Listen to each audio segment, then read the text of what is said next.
So, thank you for coming. I do not have a presentation today. I apologize.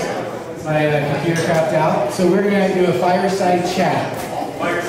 And our title was Everything You Need to Know About Creative Financing, and that was just a creative way of saying this is going to be a quick question Q&A day because I don't know what you need to know about creative financing.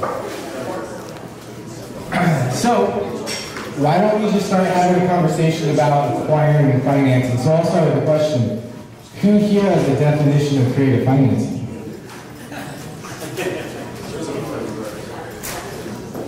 George, what's your definition of creative financing? Really anything non-conventional. Anything non-conventional? Yeah. Anyone else? That's a wide net, but you know, it's Anyone else want to share a definition of creative financing? not Fannie Freddie. Not Fannie Freddie. That's conventional, Justin. Going beyond the first position lien, thinking more creatively than just the first. Going on thinking more creatively. I think I like that. So essentially, non-traditional. If I were to create a definition of creative financing, it's not what your typical retail broker expects, right? All cash or down payment, go get a bank loan. And I'd say who in here in the room is in the business of acquiring real estate? Okay, who in here is in the business of not acquiring real estate? Okay. Who has infinite capital to buy real estate? Infinite capital. Well, yeah, I got it. I like the mindset. That's a trick question because you could just say, I don't. Like, no one has infinite capital, but your mindset could say you have infinite capital. Who has finite capital? Everyone should raise their hand. Like, in your own bank account, you have a finite amount of capital. And that's the beauty with like creative financing is you're creating strategies and using different tools to say, thank you. I don't know if I'm doing that. Yeah. How do you build more of a portfolio when you have finite resources, right? Like at one time, at some point, merchants is not going to have any money to lend. Or the terms of what they're going to lend isn't going to make sense for your real estate acquisition.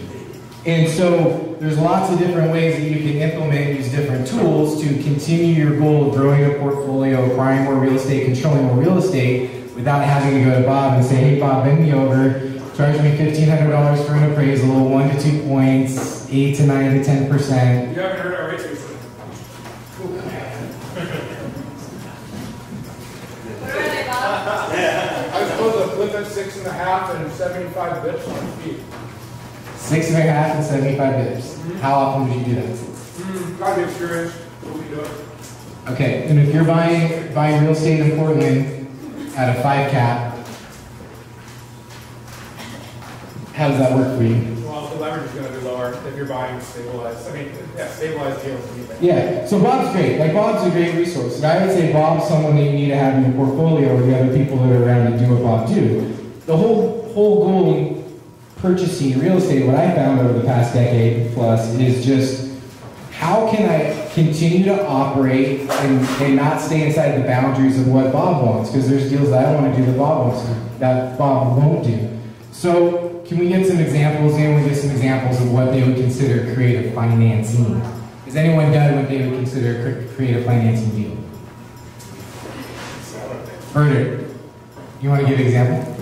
Yeah, creative financing deal like a seller financing where the seller funds at 8% or more and you use a favorable rate and you put it on. So seller financing, you're bringing a 20% down payment to the table and then the seller has an 80% loan on them. Yeah. Seller carries second, where you use a first position lender and then the seller basically funds your equity of the second position loan. Yep, and then here's Bob, the seller carried second. So you're using someone like Bob in first place. So now you're bringing the seller a lot more cash down, and then you're using the seller in a subordinate second position loan. So that's the beauty of creative financing, right? Like, how many real estate brokers, retail real estate brokers out there are going to say, hey, here's your solution to the table. The seller has a $600,000 home, they're happy only getting $400 in their pocket and will carry $200 grand in a second position note. right? That's stuff that typically does not happen inside the retail world. And so success from real estate can really come through having direct communication with sellers. And I think the fundamental principle, I'd say number one in creative financing is you're not going to find it with a real estate broker. You're not going to find it on the market, right? Creative financing, seller financing, delayed closings, options, lease options, all of those types of deals are typically done when you're having a relationship with the owner, right? So you're having face-to-face communication. How many people in here have never had face-to-face communication with a broker? With a real estate owner? Okay, good. Not a whole lot of hands. And what I would say is that's the best place for you to start and change. So when someone comes to me and says, hey, I've never bought any real estate, I really want to buy real estate, what can I do? Create a list of vacant properties or absentee owners and call all those single owners and have a conversation. And at the end of the day, if you have enough conversations with enough people that own real estate, you're going to be able to get some really favorable terms on buying real estate. Can't tell you how many times I've seen a new investor strike a conversation with an older investor, and that older investor has a story of, you know, I bought this property 30, 40 years ago, I didn't have a dime to my name, I didn't have much credit, the seller was really looking out for me, and they financed the deal for me, and this is how I got into real estate. I then bought more and more and more and more properties, and I see you in me, or I see myself in you, and I'd like to pass that torch along. I can think of stories upon stories upon stories of people taking a great relationship like that and then turning it into life-changing amounts of capital. So let's talk about, like, what are we doing right now in the marketplace from a creative financing standpoint. We're in the process right now doing a lot of development projects, and everyone in Portland knows that if you're doing a development project in Portland, it is a fucking nightmare. Like, we just finished one where we were originally in escrow in,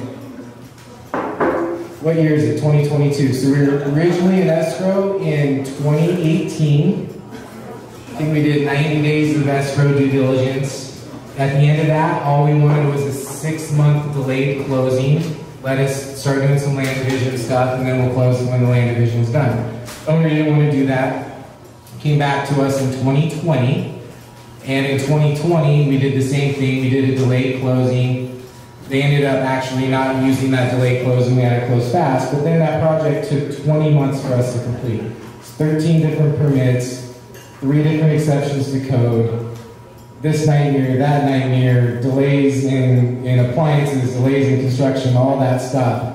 And when you're talking about 20-month projects, how much was our financing costs on that project? So think a $500,000 loan and a 10% APR on a $500,000 loan. Almost $100,000, right? 20 months, so 10% at 500 grand is 50 in the first year. Wow. So what? About $70,000 we paid in financing costs on that transaction. What if that seller really didn't need us to close when we did? What if we closed 20 months after we went into escrow? Then that deal becomes worth $70,000 more. That's a strategy that we're using right now a lot. We're not typically on the on-market stuff. And so here's a good contrast of working with brokers in the retail scenario versus off-market sellers.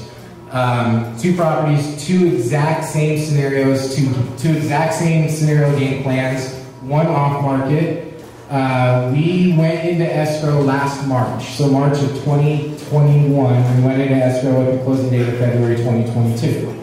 And the whole plan, the reason we picked February 2022 is because we needed a new code to come out, we needed to create a new design, we needed to then apply for building permits, have those building permits reviewed and permitted by the City of Portland, and then the plan is to acquire the property at the same time we get a construction loan. So it takes all of our holding finance costs out of that. So if we had closed in March of 2021, we're now April 2022, $400,000 loan, that's $45,000 in financing costs we'd already have. Here's the beauty of having sellers that are off market that are not distressed. In February, we pushed that closing back to May because we weren't done with our permitting yet. And yesterday, we just pushed that closing back to September. So we essentially got 17 or 18 months of free financing costs strictly by using a delayed closing. So that's something I would give an example of creative financing, right? What are we doing? We're just structuring a transaction so it's limiting our finance costs, or it's allowing us to acquire a property, control a property, to get to an ultimate gain of a development property. Go ahead, Lisa. What legal guarantees do you use to make sure they don't back out of the deal while you're investing in it? Yeah, great question, really good question. In that deal, we released $40,000 of earnest money, right? So it's not like we don't have skin in the game, but we have less skin in the game than what we would typically, and we don't have a clock ticking. So in that scenario, we just record a memorandum of the contract, right, of the purchase agreement. So one-page document, $86 to record down at the county. Now it flags it so no one can also go buy that property, right? So if anyone were to do a preliminary title report, it shows that there is a purchase agreement that is currently in escrow and that is recorded and then clouding title, right? So at the end of the day, what your goal is in order to control property is to cloud title. There's lots of ways you can cloud title. You can cloud title by owning it. You can cloud title by recording the contract. You can cloud title by having a recorded right of first refusal. Another deal that we're doing right now, and here's the thing about real estate, again, it comes all from a relationship, from a conversation. I think like 6 or 7 years ago, I had an old guy call for marketing, and he was just kind of like a tire kicker. He has a duplex, he lived in a duplex, there's another building on the property, his dad was in the hospital, his brother was dying, you know, all those typical, I'm a lonely old man, you want to come talk to me for a little bit. And after talking to that guy for 6 or 7 months, it was obvious he wasn't going to sell that property. But it was a duplex, he lived in one unit, and the other unit became vacant.